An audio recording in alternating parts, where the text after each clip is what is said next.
Yeah, so Dr. Louis Lebel, you can start your lesson today. Yeah, may I introduce Dr. Louis Lebel? Yeah, to start. So I'm going to be talking about giving you some of my experience in trying to write research proposals. So I'm going to share my screen. If you could just confirm that you can see a screen somewhere. Yes, yes, we can see it. Still okay? Yes, yes. Okay, so my aim is to share some tips and tactics for writing research proposals just based on experience. It's not a complete framework or anything like that, but I divide it up into sort of 5 areas. First of all, screen to calls for proposal. This is the first step about whether you should even look at the call or not. Then about how we scope ideas, how we recruit partners, and how we go about coming up with good designs, and then finalize a proposal. The middle part of proposal development is often quite iterative. You go around the circle. You find a new partner, they want to do different things, you have to revise the project. Maybe somebody can put a thumbs up once in a while so that I know you can hear me and it's clear. So screen proposals, you do that to decide whether or not to proceed. And as a reality check, to keep in mind all those things that might be important in developing a proposal when you decide to do so. So on the right-hand side of the screen, you should see 2 calls. One is the collaborative One Health Research Initiative. This is a call that is actually we're trying to develop a proposal for this, for SUMERNET right now. And the one below it is another call, which our group has often submitted proposals to. Both of these calls are for multi-country studies. The first thing you have to think about is, does the topic fit my interests and experience? So maybe people can just send a note in the chat box, if that's possible. If you could just put a note in the chat box. What should we put a note on? Whether this topic fits your interests and experience. Let's just do a little check.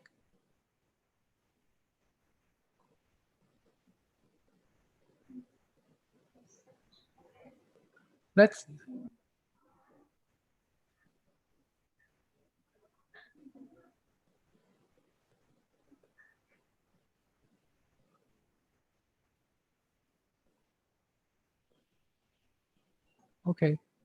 So if anybody can, feel free to unmute your microphone and just say something to one of my questions, just one person. Let's see if we can do that. Other questions you ask about a proposal is, how long is it for? When does it start? Am I allowed to apply or not? When's the deadline? Is it tomorrow or is it in 6 months? Is it a 1 or 2 step process? Does the budget fit the needs? So on the next slide, this is a real example we're looking at now, and you look at this proposal, collaborative One Health. What's One Health research? Does that fit? Does anybody know what One Health is? Somebody say no, somebody say yes, please. I don't know about this. Yeah, so if you look at read the text a little bit, you'll see it's about paying attention to animals' health, like pigs or birds or bats, as well as people's health, like whether they've got COVID-19 infection or dengue fever, and then the environmental drivers, like if it's related to land use. So people who know a bit about dengue will know that if you leave a lot of coconut shells empty around your house, you can have good breeding spots for the mosquitoes that transmit dengue fever. So this is a special call for people interested at the intersection between health, animals, and environment stuff. Maybe it doesn't fit you, but maybe it does. That's one of the questions you have to ask very soon. Somebody says, have you seen this call for proposals? I don't know anything about health. I'm not interested in health. I want to do physics. Maybe it doesn't fit. Other things you can look at, my list of questions, I said, have a look at the eligibility. So if you look at the geographic focus here of this, if you're from Vietnam, can you put in a proposal? Yes. Yeah. Okay. If you're from 3 of you from Laos, Myanmar, and Thailand, and Vietnam, 4 countries. Can you put in a proposal? Yes, I think so. No. In fact, you can. Yeah. When they say the 3 regions, they mean it has to be in one of these 3 regions. So SUMERNET group can put, this is suitable for SUMERNET, takes all the SUMERNET countries. If you're from Australia, can you put in a proposal? No. No. For work in Australia, no, you cannot. How long? This is a 3-year project. CA 2 to 5 million. And that's not Laotian kips. This is Canadian dollars. So it's maybe, it's not Vietnamese dong either. So it's, maybe it's 50 million baht project, 100 million project. So it's quite a large grants. And in total, they have this amount. So there's going to be a lot of competition. But the competition has to come from countries in this Southeast Asia region or people who work in this region. When's the deadline? About 2 weeks? Soon. Too soon. That's the problem, isn't it? Somebody writes to you from the SEI secretariat and tells you there's this call for proposals, and they tell you 3 days ago, and you have to decide whether it's possible to even do it, right? So that's what I mean by screening for proposals. You look at this list of things about the topic, the time. Can we do it? Is there enough time? And maybe you look at money side too. Is it too much money, too big for us, too scary? The APN call for proposal, this is another one. I choose this one because it's very good for early career researchers wanting to work with others in different countries. They have a proposal call, I think, about every October every year. And they often emphasize they're looking for proposals from early career people. And typically the amount of a grant is like 50 to 100,000 US dollars per year for a 1 or 2 year project. But you have to share it among 3. So it's similar to a SUMERNET grant. But they would really like to see early career people be the proponents of a project. But you have to read the fine print in the bottom. What does it say? Can anybody read the fine print? They extended the deadline. Great. But it's last year. That's great. It's last year. Yes. They'll have another call for the future in the future October. But so you have to check. Many times I've got really excited and started thinking and then look at the deadline and realize it's already passed. It's very embarrassing. Second topic I want to talk about is scoping projects. And I think the best way to do this is to write out the purpose. It could be, you could think of it as the aim or overall objective. It's the same thing. The purpose statement should say something about what is the problem. It might be a practical problem. It might be a theoretical puzzle. It might be a lack of data, need empirical work. Say something about how you solve it. You might have a new method. You might have a new proposition, or maybe very significant. It could save people's lives or stop kids from leaving school early. Think, if you can, explicitly state the scope. It applies only to wetland deltas, or it applies only to people who live below the poverty line, or it's specifically about women. Then write the purpose of the project in 1 or 2 sentences. So I'm saying you do this on the first day you see the call of proposal. You try to write one out as you're trying to brainstorm your ideas, maybe with other people, but also yourself. You try to get things. So in the yellow side is my draft. I say, the purpose of this study is to reduce the impacts of dry season water shortages for household uses on the risks of sanitation-related diseases of women and men in informal settlements in BioCity by doing . So that's, sometimes the sentence gets a bit long when you try to include all the bits. So maybe you write it as 2 sentences. That's okay. So this is one thing when you, after this lecture, if you do some practicing thinking about proposals you would like to prepare, try to write it out in 1 sentence like this, something of this sort of structure. It states the problem, how you will solve it. I didn't really say how I will solve it. I left this by open, but really it's good if you can say how you will do it. What is new about your method or approach? The last stop point says don't oversell. Don't upsize your McDonald's hamburger to something you can't eat. Your project, you end up paying for it later if you do, maybe with a sore stomach or with a project that's impossible to do. The third topic I wanted to talk about very just briefly is that Finding the right partners for a project is key to credibility and implementation if a proposal is successful. So the people you want to work with, they should be motivated, skilled, or experienced. You might not have all three together, but hopefully you got maybe 2 out of 3. They've got to be affordable and available. Sometimes the really great professor you have in Sweden or Norway, if they were to be part of the project, they'd use up half the budget in the first 10 minutes. That's no good. The people you partner with should be engaged in proposal development. And that's often there's only 10 days to go.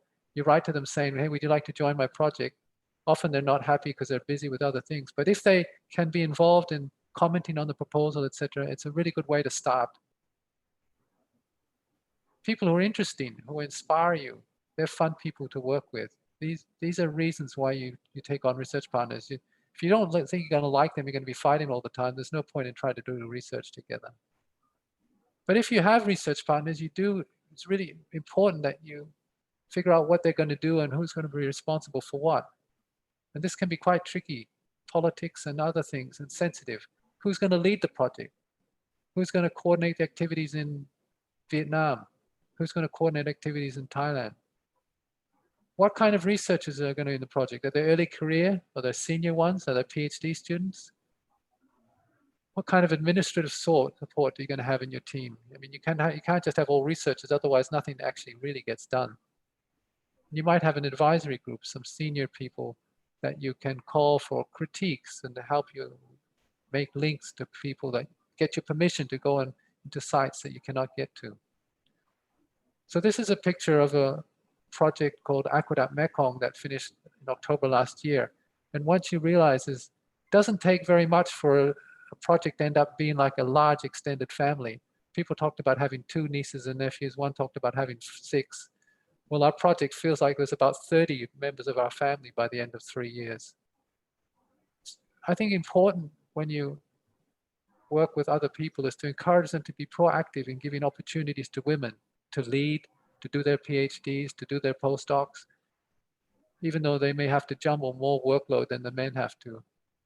Give opportunities to youth, give opportunities to minorities. If you're working in northern Thailand, you might find a special way to give people from Shan people from Burma roles in your project, or from the Karen minority or the Hmong minority.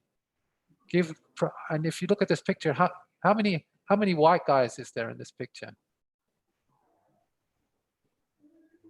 Anybody? 2. I think there's actually 2.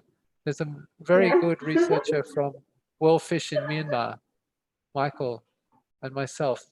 That's clearly not a foreign consultant-driven project. I think this is really important.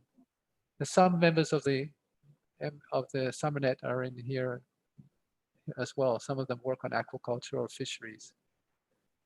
So picking the right partners. The last topic I was going to spend a few slides on, not too many more, is if you remember back a while back, we started having a statement of the purpose or the overall objective. That's a big complicated sentence and has lots of details inside it. What I recommend you do is spend some time writing out objectives now. Or if you prefer, you can write them out as research questions. It really doesn't matter, whatever makes you feel more comfortable. But it's worth getting these right, because the research questions or research objectives are clear. They will help shape your design of your study. So how do you write a set? I recommend if you put 12 objectives, it's really hard to think what your project's really about, what it means. I think you should have 2 to 4 objectives, maybe 5 at the most. 1 is not enough. 2 to 4 is realistic. They should be significant and they should be specific. And how do you make a set of objectives? I think it's a trick or a strategy I use, but I tend to write the first objectives, the early ones, as being not too ambitious, things that the people who look at your proposal will say, yeah, that can be done. They're often about patterns, like to identify the main types of impacts of water shortages. You can't fail to do that objective, right? It's not very challenging. You just have to come up with a typology of impacts. Maybe they're impacts on livelihoods, maybe their impacts on cleanliness in the house, maybe the impacts on the risks of diarrhea, or whatever.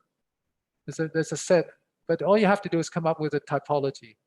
So these are descriptive, they're about patterns. But then as you go down the list of objectives, you can get more ambitious. So when the donors look at your work, reviewing your proposal, they see there's some, oh yeah, they can do objectives 1, 2. Number 3 looks tough, but it looks interesting. Maybe they can't totally do it, but they should. So the second one in my list is to determine. Determine is a much stronger word than identify, right?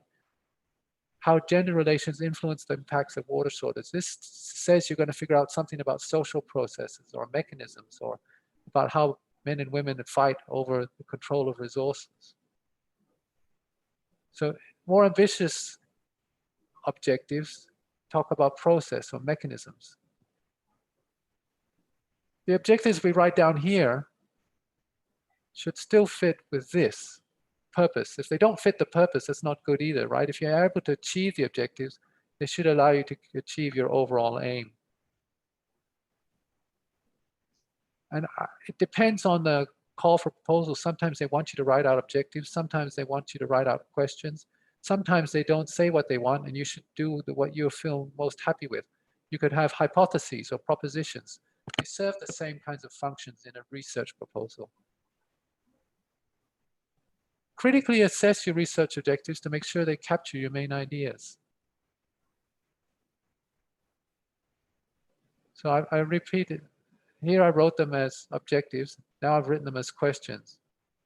Can people just look at that first question? What are the main types of impacts of water shortages? Is that a good objective? Can anybody suggest any weaknesses in that as an objective? Please just unmute and speak out. Or that you're not given enough information. Does it look understandable? Please, somebody offer. How about our man with Dr. Lee, numbers? Can you repeat your question? I think like I got it. I think it should be a bit more actionable, like to identify or putting a verb that is a bit more achievable. So identify is quite. Also to add to that. Also, I think it's maybe a bit general. Agreed. How could you make it more specific? Can you give me an example? Or you could your target place or target group. Right. So could be about women and men to draw attention to the differences between water shortages during what period? Great. During dry season, Mm-hmm. for example. So this question is still, impacts are of all sorts. Water shortages are of all sorts. It's not about where or when, or it's not even clear. And anyway, I'll leave it at that. When you have good research objectives, they should be a bit more specific. And we should be clear, are we trying to understand causes, drivers, or are we just trying to understand if something happens or not? How about the second question? How do gender relations influence the impacts of water shortages? When you see that research objective, what other things would you like to know to make that research objective sensible?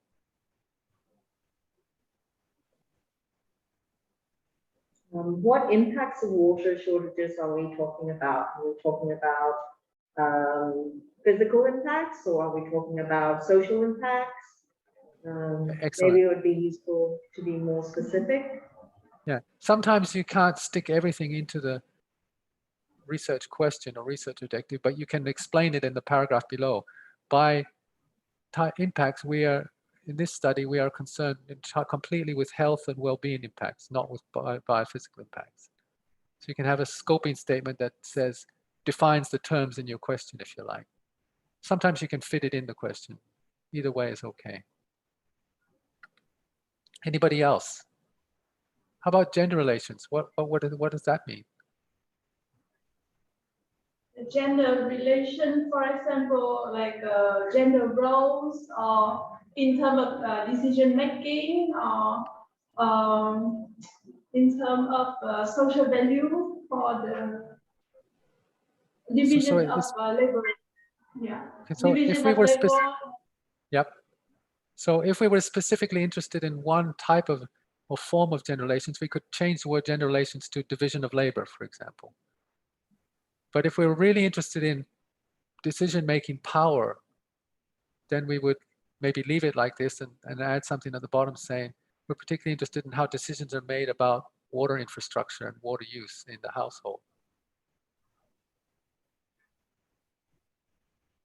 Okay, so you should, getting the research objectives is really important, that they're clear and that they guide the study that you actually really want to do.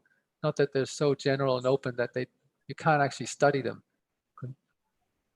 Sometimes, this is a question of preferences and maybe sometimes related to the disciplines you're from, but the set of questions I find often useful if they capture a model that we have about the system we're working in. So for example, not everybody likes pictures, but I think everybody should try once in a while to draw a picture of their objectives, a picture of their idea for a project, using arrows and boxes or however you like it. So we have this idea that water shortages for household uses might affect people's livelihood or well-being, maybe mental well-being, maybe the relations. And then that's sort of like question number one. And question number two is more about, yeah, but in households that are led by a single woman, head of household, are they the same as one where there's both a man and women present? Are they the same as the one where both the mother-in-law, the father-in-law also lives? Gender relations within the household, or what about in the community? It may be that in the household, women make a lot of decisions, but once they get to political platforms in the community, it's all dominated by men in committees on water resource allocation, for example. So you may be interested just in these boxes, but there may be other things that could impact the influence of water shortages. Some people talked about seasonality. There may be other factors like climate change. So you could imagine putting other boxes in this picture and having arrows going into what drives water shortages. You might even think that the impacts of previous periods with shortages actually changes gender relations in the household. Is that okay? How many people draw pictures when they made their last proposal? Even if you don't include the picture in your final proposal, I'd like to encourage people to try to draw it out. It's kind of a conceptual framework diagram, but it doesn't have to. Make sure you capture at least the core idea, and then you look at it and see, is this sensible or not? Are there other relations we should be thinking about?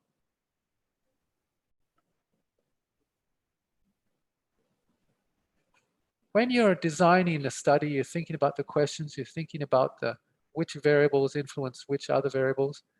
It's worth asking, what are the units of analysis? I've kind of assumed that the units of analysis in this little yellow tapes has been individuals, but other units of analysis are possible. You could be studying households, not paying attention at all to what happens within the household. You could be studying policies. You could be studying the irrigation scheme compared to another, or one community-based irrigation scheme compared to another community irrigation. You could be talking about water supply. How do you, anybody else have some suggestions? What could be the units of analysis in your proposal? It's not always individuals. Somebody give me another one. Community might be a unit of analysis. You're actually comparing communities. Anybody else? A group of ethnicity. True. You could do a comparative study of Hmong versus Kren versus lowland northern Thais and take into account their culture, etc., and think about their relations, cultural relations to water, and do it at the level of a social group, like an ethnic group. It's possible. How do you suppose you're doing more typical studies where your main units of analysis are individuals or households, or say irrigation schemes? How do you select your units? This is an important design decision to make, isn't it? Will you get a list of all the households in that area and then use a random number table or a random number generator to choose which of the water uses to choose, or do you choose it some other way? Has huge implications for what your analysis means. Most study designs, even if they involve qualitative research, involve some kind of comparison. what might you be comparing in this study? You could compare households in state versus community managed water supplies. That would be, you would do that to study the effects of state versus community managed rules. Do people follow the rules better when it's community managed than when the state looks after an irrigation scheme? You might have a whole list of questions that involve comparison. How will you measure key variables? This is another important thing in the study design. We're talking about water shortages. How are we going to measure that? One way to measure it would be to ask, how many days in the last month did you have not enough water for cleaning the house? It might not be a great way to measure it, but that's one way. Can anybody else suggest another way of measuring water shortage? How could you measure it? If you were doing a quantitative survey or it was a qualitative study, you still want to be able to decide, figure out if something is high or low or present or absent. Somebody give me another example of a measuring water shortage. How many times do you have to pay to fetch the water? Okay, thank you. How about for gender relations? Can anybody think of another way of measuring? How do gender relations influence the impacts? Gender relations in the household. How could you measure that? How could you characterize it, describe it, document it?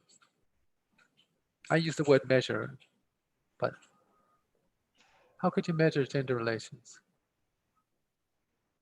What question could you ask in this instrument? Please. Anyone? Yeah, I think when you ask this kind of question, it should be very specific in what context, right? So gender relation in terms of the family unit or in the community unit or in the— Let's say, okay, let's say the units of Yeah. analysis were were within the household. Mhm. Suppose it's within the household.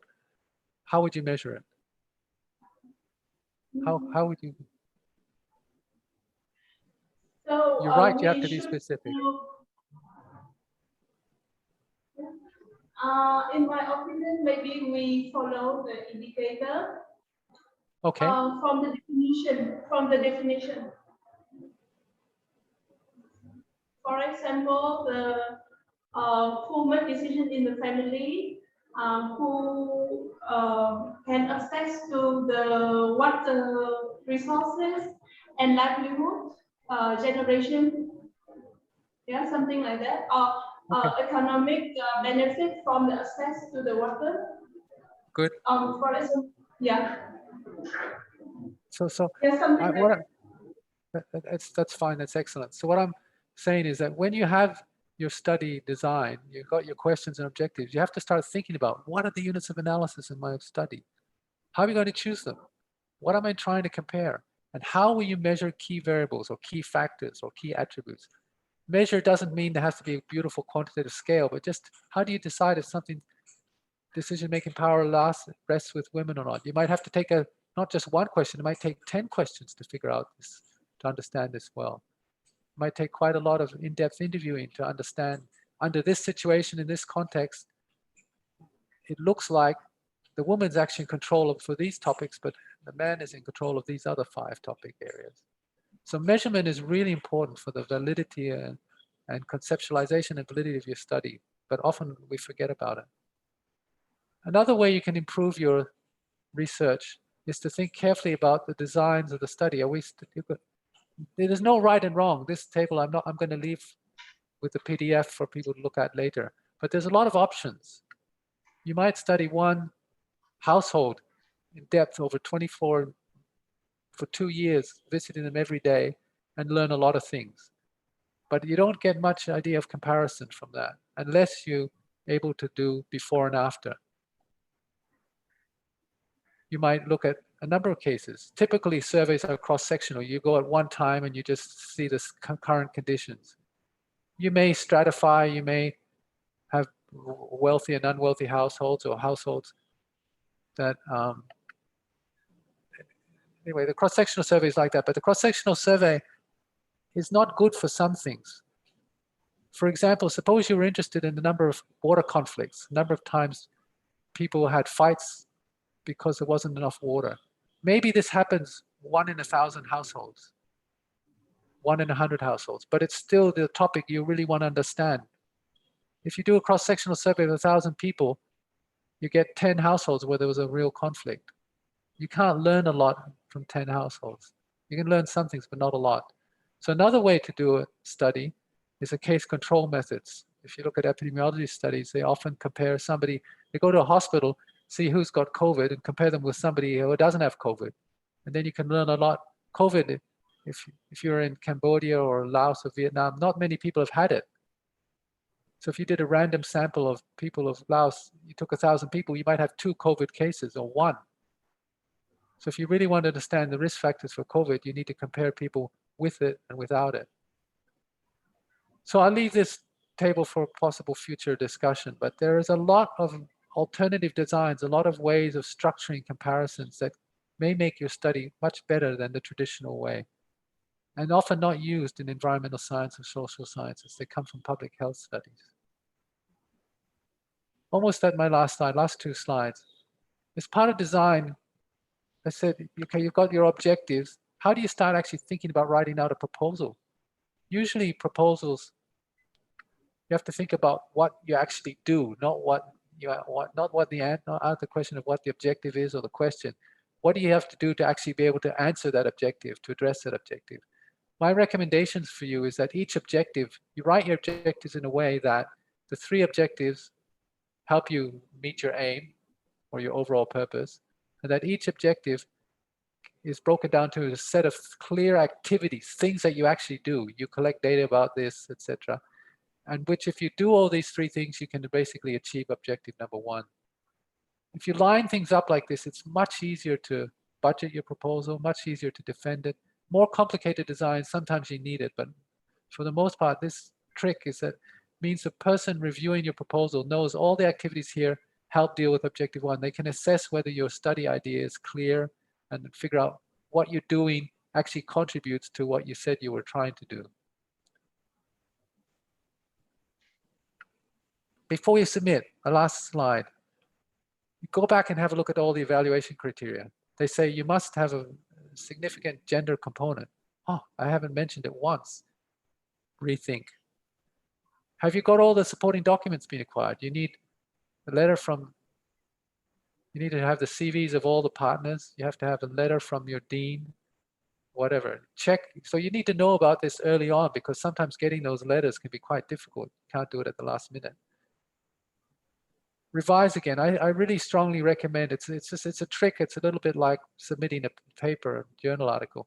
But you look at the title and decide, is it attractive, but is it also accurate? If it's not, revise the title again. And often there's an abstract or a short problem statement or a project summary. Is it clear and is it distinctive? Does it grab the person who reads it? This is where you should focus when you have only 3 hours left to submit. And is the text, most of the time it's in English, is it readable? If it's not readable, you'll be penalizing yourself before you even start. It doesn't have to be perfect English, but it has to be understandable, readable. If it's not readable, you need to edit it again. Find somebody to help. So that's what I had. Questions, comments, additions? I can see somebody, yes, please. Can I ask I think a it's question? Sophie. Of course. Yes. Thank you so much, first of all, very interesting and very insightful. I was wondering, maybe it's a bit more academic, but I think it's relevant for here as well. I've talked a lot with my supervisors about making clear outputs and outcomes. I was wondering what's your take on that? Should I link the outputs and outcomes together? And I know that sometimes they're related to these academic and practical contributions of the research to the academic world and the real world, let's say. Yeah, thanks.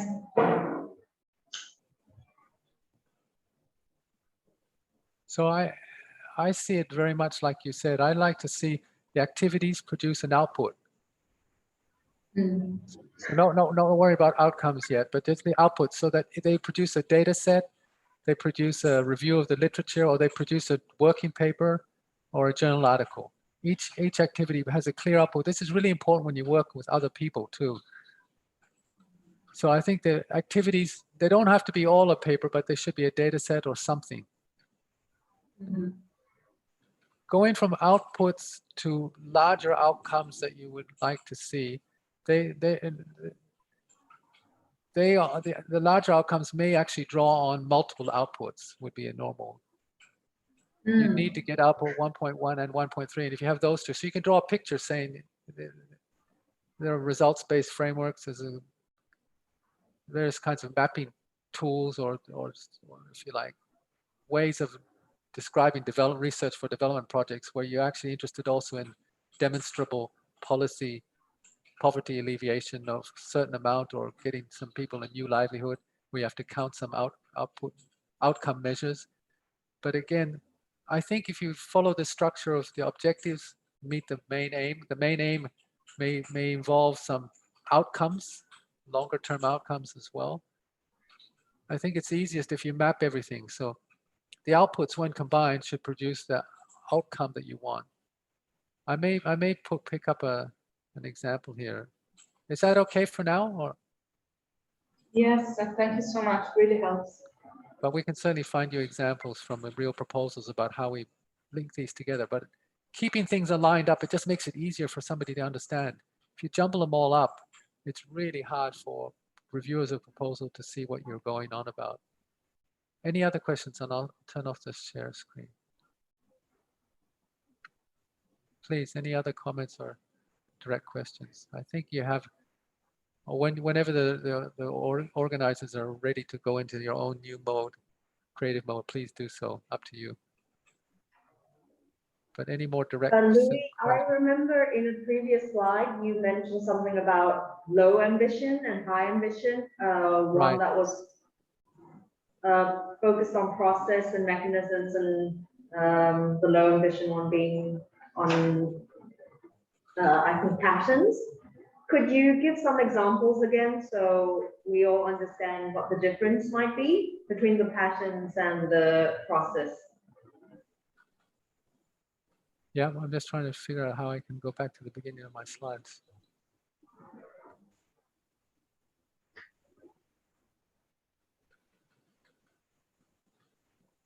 Okay, maybe just talk rather than the slides. So, this is a strategy, because if you have all your objectives very simple, they're easy to achieve, you wonder why you even bother to have any research. Let me just try to bring it up. Yeah. But of course, if they're too difficult, then the purple reason they think, oh, they won't have a hope of doing this. I'll bring up the slide. Sorry. So a tactic I've used almost all the time is to make sure that the early objective, or maybe 1 and 2, are things that you're going to achieve from past work, etc. They're often about setting up understanding the real problem a little bit better than you can get from just reviewing the literature. Once you're in a particular place, in a particular situation, there are other variables that turn out to be important that you need to take into account before you do your grand test, your grand exploration. So starting with more simpler, they're often about, they do things like to identify or to explore. So thinking about the wording here, it's about identify, explore. It's about identifying the types. It's about developing a framework. It's about validating different ways of measuring. They're things that you can't really fail in. As you go further down the list, they start to become more questions that are explanations, not just of how or what, but they start explanations of, sorry, not just of what the pattern is, but starting to explain how. It's because, it turns out it's because men are physically stronger than women, or it turns out that men do most of the fighting outside of their household, while women meet and discuss and have different ways of dealing with conflicts. These are much more ambitious things that are more require greater attention to measurement or new methods, or the answer is a little bit unclear whether you'll be able to do a good job on it. And you might even end up with a final objective that's really quite bold, that is responding to what happens in the first two parts.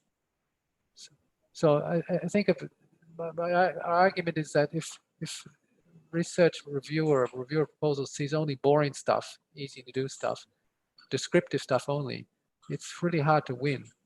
But if they see that you build up from a better understanding of the problem, better understanding of the patterns, you build up towards understanding mechanisms, explaining why and how. Even if you only get 80% through on the third one, your paper has some alternative explanation still around it. I think you're in good shape. Does that help? Yeah. So it's a strategy, but I think it's a good logic for a research study anyway. Anybody else? Yeah, we would like to hear someone from young researcher group who very active and send the feedback for the survey for this kind of topic. So if you interested, anyone interested or have any experience, please share.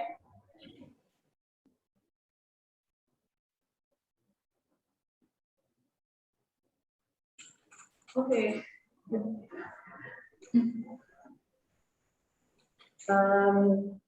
Yeah, so we have 15 minutes or so. So, Louis, if you don't mind, we thought we could have a quick session talking about the challenges that young researchers face. And then you can give us some feedback on how we can overcome some of these challenges and think through how to find solutions. Yes, yeah. so maybe we start with the discussion among the group. Following two questions. The first question, what challenge do you face in writing proposal? And the second, what you would like to improve to increase the capacity of writing proposal? So maybe we start to discuss. And we have around 15 people now. So anyone want to start first with two questions? So we go one by one. So everyone had chance to share the idea.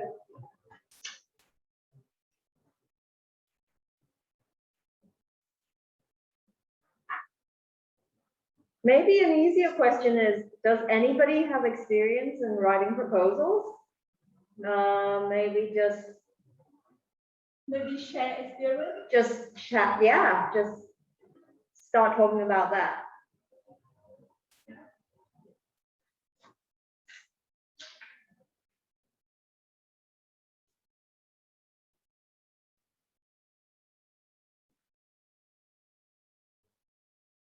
Okay, I'm gonna call on someone then. Reng, do you have experience writing proposals, and what have you found challenging in doing so?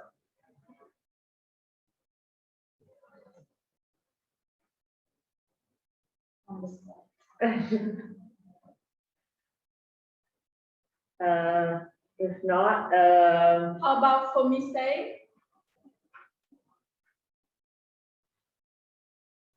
Got a very quiet crowd here.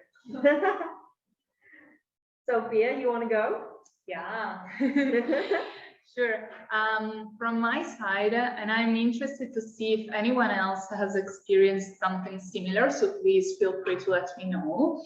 I have some ethical concerns because I'm reaching out to a lot of stakeholders for my PhD through social media, so through Line, Facebook, Instagram even. And sometimes I'm wondering if there should be some like boundaries in terms of privacy. So yeah, if anyone has any thoughts on this, or Professor Lebel wants to unpack a bit this this issue, because I know that ethical concerns should be mentioned at the proposal stage, even very briefly, but they should be there. So yeah, that's from me.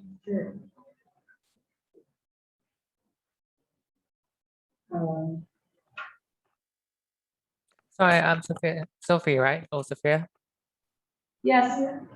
Yeah, I just wanted to follow up. Just to clarify, what did you mean by the ethical question again? Do you mean like Do you mean like when conducting research, like doing surveys and keeping the people's identity anonymous, that kind of thing? Or do you mean, so yeah, is that what you mean? Or do you mean something bigger? Something a bit deeper, because I'm doing a lot of key informant interviews, so in-depth interviews with people. And I know sometimes you can do this kind of interviews like through email interviews or online.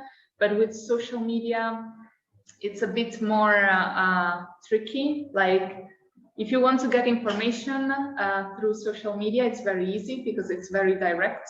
But then you should have an informed consent form or something to like let the people know what you do with the data that you get. I guess it's hard for our generation because we are used to use social media to get the information very quickly, and it's very easy. But at the same time, you have to remember that you're a researcher, so you have to be very carefully manage the data that you get. So yeah, I guess it's a bit of a dilemma. So you mean like using instead of collecting data via normal in-depth interviews, instead of doing that, doing more getting data by like capturing other people's tweets, public tweets or public posts or public comments, that sort of thing, using those as your data. Is that right? That and personal messages. What do you mean by personal messages? Like when people is that like as part of data collection, or personal messages as part of data collection? Mm-hmm. Yeah. Yeah. I think the getting information from I think it depends. Like if it's publicly, because like for example in our Aquadat project we did a Facebook groups experiment with fish farmers in the 5 countries. But in that case, so these were like we set up, this was an experiment, right? So we set up Facebook groups like that farmers that selected farmers would join in each of the countries, and the Facebook groups would be moderated by our partners, our researchers, and we would like post different kind of messages, It was a communication experiment, and to see how the farmers in different countries would respond or not respond to those to the messages that we posted. And in that case, we didn't. There was no. There was no. How do you say? Like in terms of ethics, we didn't like have any ethical. No, I mean that sounds sad. We didn't have like consent forms or anything like that per se, but the farmers knew coming into the Facebook groups that this was an experiment that we were doing, and it was a private group setting. So in that sense, we were able to use the information okay. But in terms of using information in public that is posted publicly, I'm not so sure about that one. Maybe Dr. Lewis might have to comment on that one. Thank you for sharing about the Facebook group. I think it's a very interesting. I read about it, about the method. It's a very innovative one, so interesting.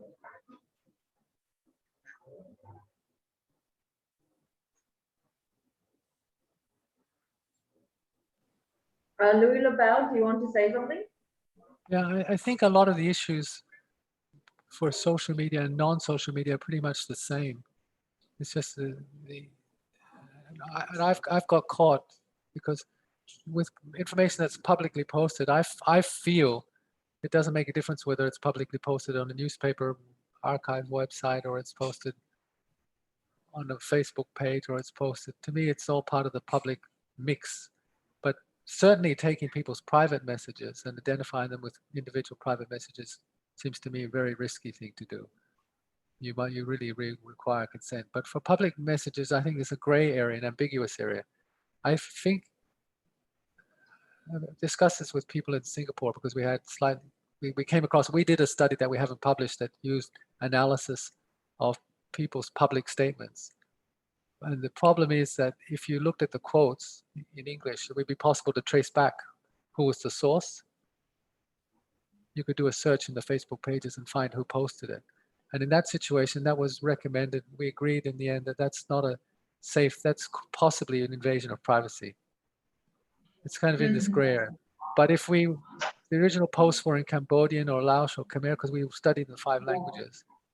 And then in the paper, we had a translated summary of what people said. That's not a problem at all, because we're not identifying the individual. It's based on a discussion observed on a public page, because we couldn't trace back to the individual, even a good research. But if you can trace back to the individual, in our case, we thought that was probably not a good idea, even though it's a public page. If it's a private page, of course, I don't think we should touch it. So nobody had, it looked like the National University of Singapore had quite strict regulations on that, while within Thailand, they're quite lax. And we made the kind of decision on the gray areas is to avoid direct quotes of things from people's individual that could be traced with a good search tactic. But if they came from an organization, for example, a particular newspaper or CNN or something like that, we treat it as just as it was a paper version. We can quote them and identify the source, no problems. So that's the argument we made, but we agree there are ethical issues here. And social media, there's a lot of them are still the same as in other kinds of sources. But social media, I guess, there's a temptation, the ease of harvesting could make you overlook and realize that things may be traceable that you thought weren't. Getting consent from everybody for 2,000 postings could be quite awkward and difficult and annoying. Some thoughts. Thank you. Dr. Louis, we have received one question from a participant from Vietnam. Châu, she asked, the first challenge that I face in finding the idea, and the second challenge is establishing the framework. So you have anything to answer the question? Well, my idea I try to give you in this talk is to, early on when you're playing with an idea, draw pictures of what variable you think affects what factor. Just draw it. Don't hold back. Just draw it. You can do version 1, 2, up to version 30 before you finish. It doesn't matter. When you have an idea, draw it. And also write down that one sentence, scoping sentence. And you might have option A, option B, option C, option D in response to call proposals. But you don't develop the whole proposal yet. Just allocate time to have fun and throw ideas against each other. Even you don't know the theory, you haven't reviewed the literature yet to see what everybody knows yet. The first step, just think about your idea and draw a picture of it and write it out in one sentence. I think this is the key. Don't use the knowledge. You have lots of knowledge and experience already. You have a feeling for problem areas, but you're not sure what everyone's done on it. Well, after you've written down your idea, you spent 2 hours an hour searching on Google Scholar, you can get a quick idea of whether your idea is going to fly or not, or whether it's going to be repeating things that people have studied for 30 years, and there's already thousands of papers on it in Vietnam. But first step, don't worry about it. Just write it down, draw a picture. Talk to somebody. That also helps. So I have an idea. I go and see Boripat and say, what do you think of this? And he says, start again. So I start again. That's a great answer, and I agree with you that as young researcher, I also face a lot of difficulty because as senior, they have a lot of concept, have a very strong background in theory and framework. But for young researcher, maybe they still looking around what they really interested in. And even the topic, they don't know much about that. So they may take more time to read, to find the idea, and also take time to find a partner to work with them. So I share this experience with you. Fair enough. Yeah, I guess as a follow-up question, do you have any tips on working with colleagues on fighting for the idea that you have? Because I'm imagining that a lot of us as young researchers don't feel we have the authority to promote our idea, or we have to lobby a lot to get buy-in for our idea. I'm not sure if you have insight on that, but do you have any tips for us? Well, the main purpose of the lecture today was to give you some confidence, to give you some tools and some things that will make you feel more confident about getting your idea down. But the second thing I'd say is you've got to try. I mean, you've got to fail sometimes. But if you don't try, if you don't ever submit a paper, you never submit a proposal, you're never going to have a publication, you're never going to have a successful one. You've got to bite the bullet and do it. Different people have different views on how much to read before you start, but I think you should work with your own intuition. Trust your intuition. Everybody has their own mix of real-world experiences and a really great source for new project ideas. Get it down, then you can go and play the literature and refine it so that it fills a real gap and refers to an interesting theoretical puzzle. But don't worry about it in the step one. Get your own ideas out first. This is more likely to lead to original work. Young researchers have an advantage. They don't have a long commitment. I've written 30 papers on resilience, and if I do something different, treat resilience differently, they'll never accept it. So we carry too much baggage. I think young researchers have a chance to look at things in a fresh way. That's great start. Yeah. And I think the idea is we just motivate ourselves a lot and really strong and stick with the idea, our own idea, and try to find some relevant paper or other people who have this common idea to group together and make together to make it the conceptual framework or writing proposal much stronger. And I think it's more idea and we can make it if we really want. Yeah. Well, I chose the APN example. I didn't talk about it in detail, but I strongly recommend that your young researchers group looks at the Asia Pacific Network for Global Change websites. Their calls for proposal come out in about around July to October period every year. And their advantages, they're made for working in groups of at least 3 countries. And they're not huge proposals, but they'd be a great way to get started. Our own group back in 2002, when we came up to Chiang Mai, we had 5 or 6 successful proposals with APN over a 4 or 5 year period that set up all our bigger projects. These small seed projects helped us learn and meet people in Vietnam, Cambodia, Laos, and Myanmar that we wouldn't even know about if we hadn't done a small thing together. So I strongly recommend you look at APN. I think it's an easy source for some initial funds for a group of researchers in this region. As far as I know, SUMERNET has not. SEI staff have occasionally, you put in requests for funding meetings, but you can do more than that. You can do little research projects with multiple case studies. Is there any interest in this group to go for the APN proposal? Any ideas, continue discussions on what we could do with an APN proposal? Is anyone interested?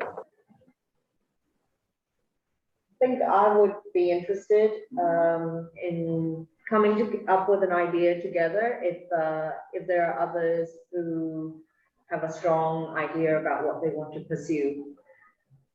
And I know we have a lot of different backgrounds in this group. Yeah. So that's one concrete way we can continue using this group. Yeah, maybe it would be nice, maybe I lost the beginning, but it would be nice to see the streams of research that are already there and how they could fit together. So I don't know if we could have, I don't know, an Excel or something where people write down their current research or to collaborate and see where we fit. Yeah. But I guess the people from different backgrounds have different focus, right, or different interests. So I don't know, should I have one leader? I mean, the strong leadership inside the group. So at least we can form the group and follow one maybe concrete idea, right? Yeah, so we can cooperate. Yeah. I just had a follow-up question for Dr. Louise about young researchers applying for call for proposals, etc. How does the budget for each of the call, how can that be used as a indicator of how realistically the young research should apply and would likely get it? Can a budget play a role in terms of indicating whether or not a young research such as our group should apply or not? Yeah, for sure. I mean, there's a lot of different situations, and this talk was given very general, but as an individual in a lot of different situations, you might be in responding to a very big call by yourself. You've got no hope.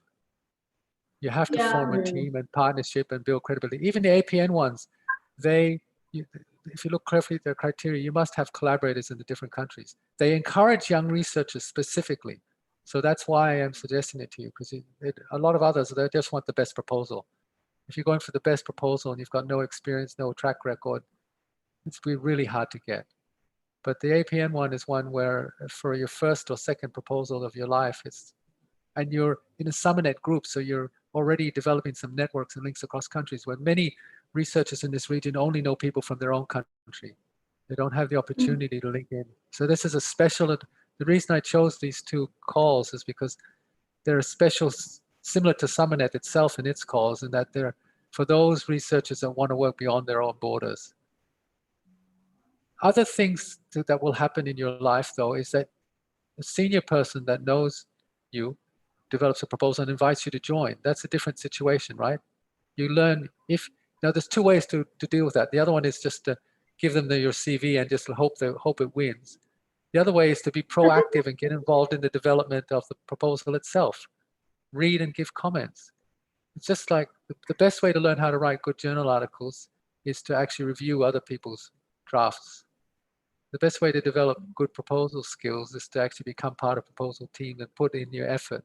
If you don't put any effort into the proposal made by your supervisor or seniors, you won't get any benefit. But if you hammer out, even if you don't tackle the whole proposal, you pick a topic area that you know you can read a bit more than the prof ever had time to read, and you can pick out some nuances, some issues, then I think you can learn a lot by getting involved in other people. So respond positively to other people's invitations to join, even if it's not exactly your topic or anything. You learn from doing. I think you learn most from doing. So MacArthur Foundation, for example, had a $100 million proposal call. They fund one proposal from anywhere around the world for $100 million. That's a tough one to go for. I wouldn't even think about it. But I joined a silly team that did. We wasted a lot of time producing a proposal that didn't win. So that screening step, proposal size is one of the factors. Sometimes you'll get invited to produce proposals. As a member of SUMERNET, you're already part of one project. There may be a call to proposal that's targeted for people who are in SUMERNET already. So that's a special situation as well. Take advantage of any of those easier ones where the field has already been narrowed down. Is that okay, Boripan? Question. Yeah, we have one question. Yeah, I think this is a good segue actually, because thank you for asking that question, Boripat. Is there a way that SUMERNET can design calls for proposals so young researchers can apply? So that can SUMERNET be a way for young researchers to begin building their profile so that they can eventually go for these harder proposals?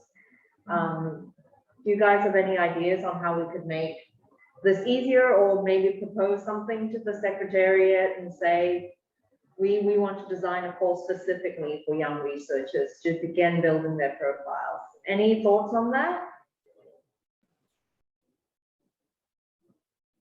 It's a good idea. Support. So when submit or give that kind of idea to NSC SUMERNET, so all the secretariat team, so they can considering to create a call for specifically young research in the region. Yeah. And when we review the proposals, we'll be really, really tough.